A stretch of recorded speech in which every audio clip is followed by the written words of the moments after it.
भाई ये लोग के पास एक ही एजेंडा है, मोदी हटाओ, मोदी भगाओ, मोदी हटाओ, मोदी भगाओ। दूसरा कोई एजेंडा नहीं है, कोई सार्थक प्रयास भी नहीं है। एक मजबूत विपक्ष होना चाहिए, तो विपक्ष की भूमिका में भी ये नहीं है। देखिए, राष्ट्रीय स्वाभिमान को, गरिमा को नरेंद्र मोदी ने अपने पराक्रम से इतना ऊंचा किया है। आज 120 करोड़ की आबादी स्वाभिमान से जीने के लिए कि हम भारतीय हैं, इसका फ़क्र है। दुनिया के जिस हिस्से में लोग हैं वहाँ भी फ़क्र करते हैं। तो ऐसे नेतृत्व से टकराने के लिए, आप सत्ता के लिए टकराइए, मगर टकराने के लिए ऐसे आदमी को भिड़ा रहे हैं। नीतीश जी को बड़ी ताकतवर समझ रहे हैं। नीतीश जी तो बिहार को ही चौपट कर दिए, खा गए का। आप तो संस्कार संस्कृति जो हमारी थी उसको समाप्त कर रहे हैं। गृह मंत्री अमित शाह बिहार दौरे पर है और उसको लेकर जो है वो तैयारियां चल रही है। क्षेत्रीय परिषद की बैठक है और उसमें अमित शाह बिहार आएंगे और मुख्यमंत्री नीतीश कुमार के साथ साथ कई जो मुख्यमंत्री हैं वो यहाँ शामिल होंगे। क्या इसको लेकर कई तरह के कयास भी लगाए जा रहे हैं। पूर्व सांसद डॉक्टर अरुण कुमार है हमारे साथ, बातचीत के लिए बात करते हैं कि अमित शाह के इस दौरे को किस तरीके से देख रहे हैं आप लोग। देखिए, ये तो एक जो प्रशासनिक व्यवस्था को, गृह मंत्री को पूरे देश में कानून व्यवस्था है, डेवलपमेंट है, रीजनल डिस्पैरिटीज़ कहाँ है, ये सारी चीज़ों को देखना होता है और एक रूटीन वर्क है। अब इसको किस रूप में विपक्ष के लोग देखते हैं, यह एक विषय है। सरकार तो अपना दायित्व का निर्वहन कर रही है। नक्सलवाद पर अंकुश लगा है। गृह मंत्री ने इस दिशा में बड़ा ये किया है। अब जहाँ राज्य का विषय है, कानून, लॉ एंड ऑर्डर है, यहाँ कानून व्यवस्था बिल्कुल ध्वस्त है। तो किस परिप्रेक्ष्य में उसको देखते हैं, कैसे स्ट्रेंथन करते हैं, या फिर क्या आवश्यकता है, क्यों इस तरह की अराजक स्थिति राज्य में बनी है। यहाँ जो डीजीपी हैं, वे बड़े जांबाज अफसर के रूप में माने जाते थे। मैं भी मानता था, आए थे तो बड़ी उम्मीद बनी थी। कल भी पटना में हत्या हुई। हत्या रूटीन वर्क हो गया है। जिलों में तो इस तरह से भेड़ बकरी की तरह काटे लोग जा रहे हैं। उद्भेदन नहीं हो रहा है और बैंक की डकैती, रेप, तो ये सारी चीज़ें अराजकता में हैं। और यदि गृह मंत्री जी के संज्ञान में तो सब कुछ है ही, तो मुख्यमंत्रियों से बात करें कि आखिर प्रथम दायित्व है लोगों के जीवन की रक्षा का, और वहीं पर फेल्योर हैं तो विकास का क्या मायने।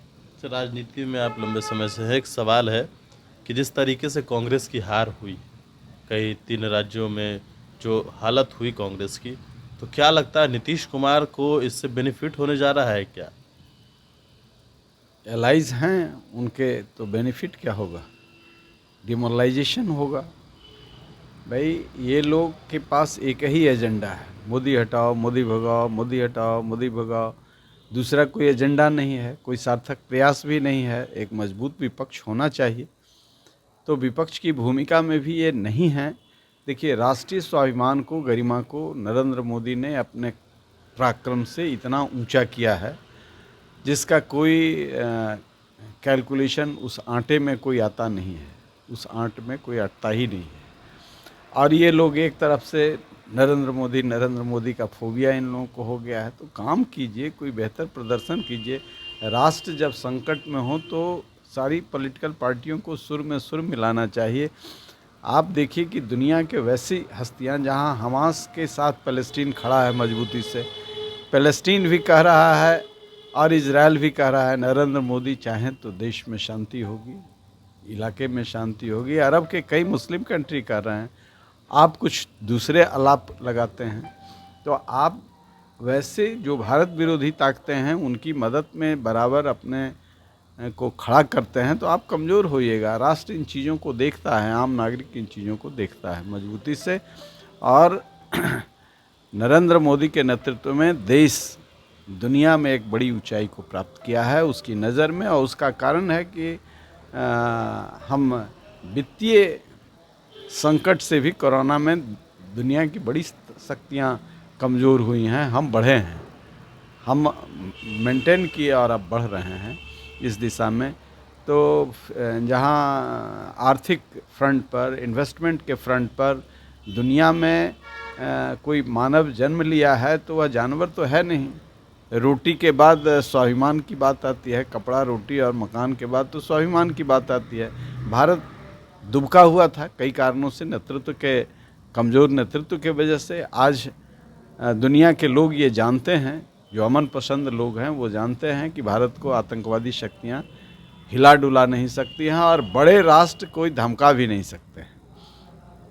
आज 120 करोड़ की आबादी स्वाभिमान से जीने के लिए कि हम भारतीय हैं इसका फ़क्र है। दुनिया के जिस हिस्से में लोग हैं वहाँ भी फ़क्र करते हैं।